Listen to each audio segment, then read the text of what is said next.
আজই ডাউনলোড করুন আর এনজয় করুন আপনার পছন্দের শো। আজ অন্তত আমাকে বলুন, আমি যা জানতে চাই। হ্যাঁ অপর্ণা, আমি তোমার থেকে বেশি ভালোবাসবো আমি। তুমি আমার আজ গতকাল আর আগামী।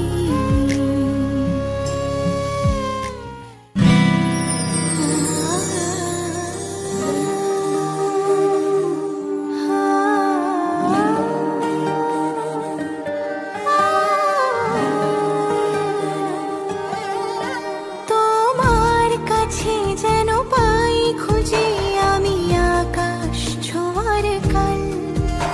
আমার কাছে রাখাই আছে তোমার দেবার রুমাল। মাধুরীল, আপনার আর্যদার সাথে কথা হয়েছে? আর্য এসে গেছে, চলো।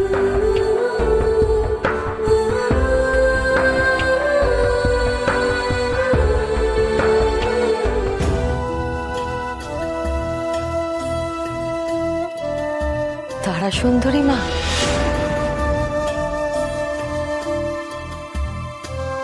মাগো তোমার কথা মিলে গেছে মা। ওই আমার বাড়ির বাগানে যে জুই গাছটা শুকিয়ে গেছিল সেটা আবার বেঁচে উঠেছে তারা সুন্দরী মা। তুমি তো বলেছিলে ওই গাছ বেঁচে উঠবে, সত্যি হয়েছে তোমার কথা।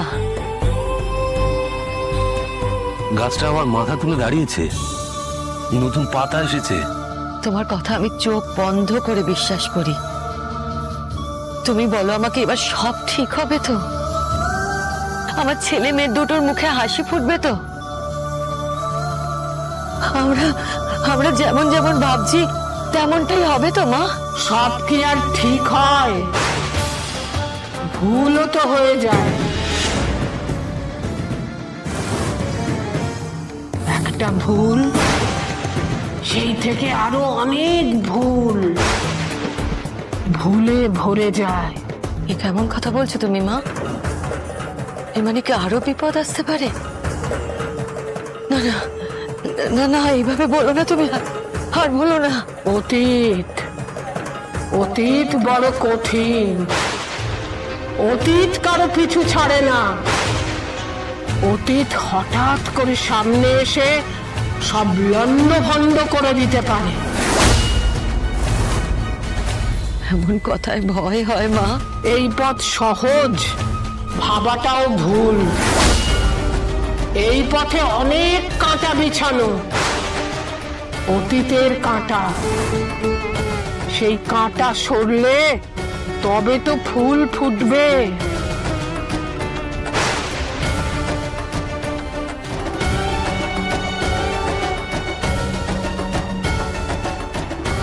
মাধুরীল, কোথায় গেলেন?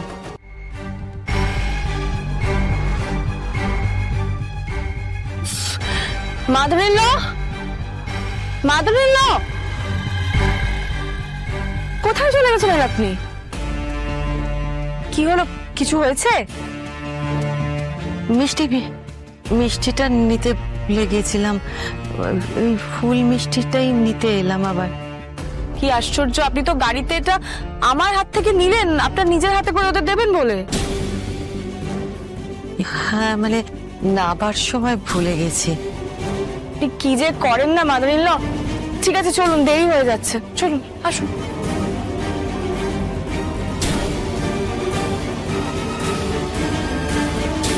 কি করছো?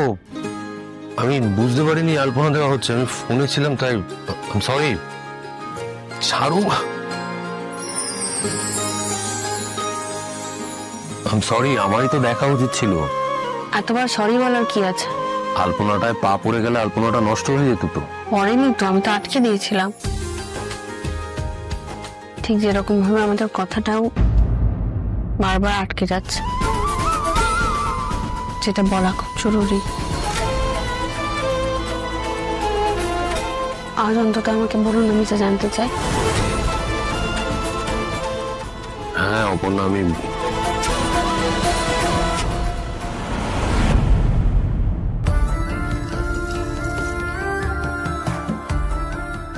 কি আপনারা এসে গেছেন? হে অপু, তোর এখনো আলপনা দেওয়া শেষ হলো না? দেখেছো? না না ঠিক আছে, আলপনা দিয়ে নিকো, আমরা বরং একটু দাঁড়াচ্ছি। না না, কতক্ষণ দাঁড়িয়ে থাকবেন? এইভাবে হয় নাকি? আপনি আসুন তো, পাশ কাটিয়ে বেরিয়ে আসুন। আসুন স্যার, আসুন আসুন, আজ স্যার আসুন।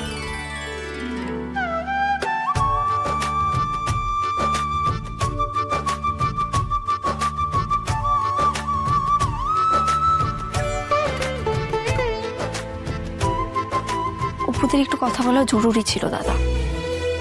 আরে আমি যে কারণে চলে এলাম এখানে, সুমি কাকিও আর যাওয়ার সময় পেল না। আরে সুমি কাকে শুধু আসেনি এখানে, আর্য স্যারের মারাও এসছে। ওনারা না একটু পরে এলেই পারতেন, ওদের কপালটাও না। ও শুনতো দাদা, না ওদের একটুখানি শান্তভাবে নির্ঝরঝাটে কথা বলানো যায় না? কথা বলো? হ্যাঁ ঠিক আছে, দাঁড়া ভাবছি। ভাবো ভাবো, ঝটপট ভাবো। তুই এখনো এখানে কেন দাঁড়িয়ে আছিস? ভেতরে যা। আর কয়েকটা মা লক্ষ্মী পাকতে হবে। আরে ওটা আমি দিয়ে দিচ্ছি, তুই যা, তুই যা।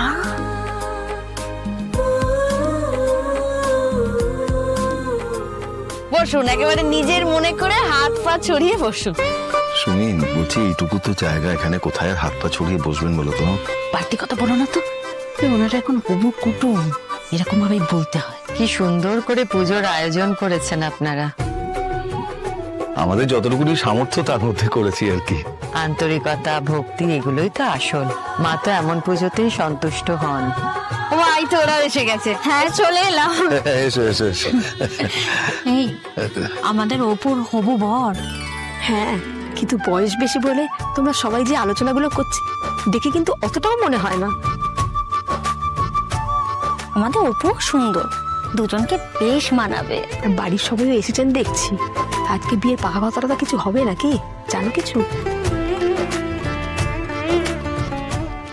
সবকিছুই তো ঠিক ছিল, সব স্বপ্নের মতো হতে পারতো সবটা, শুধু যদি আমার একটা অন্ধকার অতীত না থাকতো।